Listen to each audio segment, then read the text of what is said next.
안녕하세요, 썰맨입니다. 오늘은 둥그리 호박 하나를요 앞집 아주머니께서 하나 주셨어요. 이 둥그리 호박 먹고 얼굴 둥그레져라. 자, 얼굴도 배도 충분히 둥글고 터질 것 같습니다. 자, 호박에는요 이 베타카로틴이 풍부해서 황산화 작용과 독성물질, 발암물질을 억제하는 효과가 있고요, 이 단백질과 비타민 A도 다량 함유되어 있어서 유해산소로 인한 암, 동맥경화, 관절염, 백내장 등과 같은 성인병 예방에 탁월한 효과가 있다고 합니다. 또 하나 호박은요 이렇게 돼지고기와 조합이 좋아서 새우젓과 돼지고기를 이용해서 오늘 만들어 볼 건데요. 오늘 준비한 고기는 약 250g, 이 돼지고기 안심 준비했고요. 자, 고추 2개, 마른 고추인데요. 이거 없으시면 뭐 베트남 고추로 대체하셔도 상관없습니다.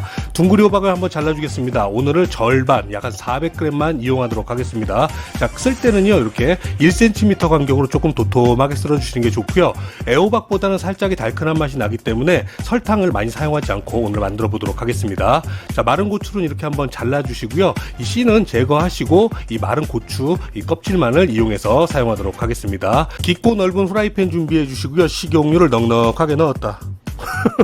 얼마나 넣느냐고 묻지 마시고요. 그냥 넉넉하게 넣으시면 됩니다. 자, 불을 켠 상태에서 이제 마른 고추를 넣고 살짝에 한번 고추기름을 내주시는데요. 너무 타지 않아야 됩니다. 자, 다음은 고기입니다. 250g 잡채용 고기 넣었는데요. 자, 타지 않게 해주는 게 포인트고요. 약 한 80% 정도만 익혀주시면 됩니다. 고기가 무르 익었을 때쯤에 이제 호박을 넣어주는데요. 오늘 준비한 호박은 400g입니다. 자, 이때 팁은요. 너무 휘적거려가지고요. 호박 뭉개지게 하지 마시고요. 살짝이 그냥 스팀 주는 정도만 해주시면 됩니다. 어차피 썰맨의 팁이 들어가기 때문에 영상은 끝까지 시청해 주셔야 됩니다. 썰맨의 팁, 자, 양념을 이것저것 넣지 않고요, 한 번에 넣고 그냥 졸여주시면 끝난 겁니다. 이게 뭐라고?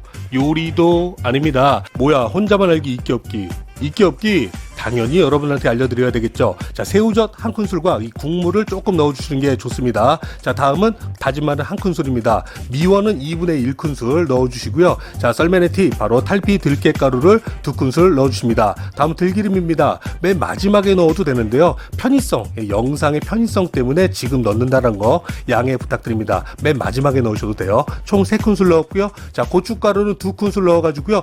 달큰하고 매콤한 맛을 더해줍니다. 설탕 2분의 1큰술 조금 더 넣으셔도 상관없고요. 애써 만들어 놓은 호박과 고기 태우실까봐 이 조리의 편의성을 위해서 물 2분의 1컵을 넣어주시면 조리하시기가 훨씬 편하시겠죠. 자, 이렇게 만들어주시면 소스가 완성이 되었습니다. 이전 화면으로 돌아가서 양념을 넣고 호박과 고기를 너무 휘적거리지 마시고요. 그냥 이 상태에서 아랫면이 타지 않도록만 이렇게 졸여주시면 되고요. 양파하고 내가 싫어하는 당근 자, 이렇게 넣고 살짝이 한 소끔 더 스팀만 주시게 되면 끝난 겁니다. 이게 뭐라고? 요리도 아닙니다.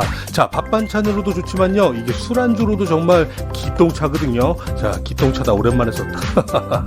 자, 이렇게 담아놓고요. 이 배운 사람은 또 참깨죠. 참깨까지 플레이팅 해주시면 진짜 끝난 겁니다. 자, 오늘 호박 요리 어떠셨나요? 굉장히 간단하면서 쉽게 또 썰맨이 또 풀어놨습니다. 둥그리 호박, 주키니, 애호박 모두 상관없으니까요. 호박 400g에 고기와 야채만 넣고 꼭 한번 도전해보시기 바랍니다. 자, 여러분들이 또 기다리시는 아타임이 왔습니다. 아세요? 아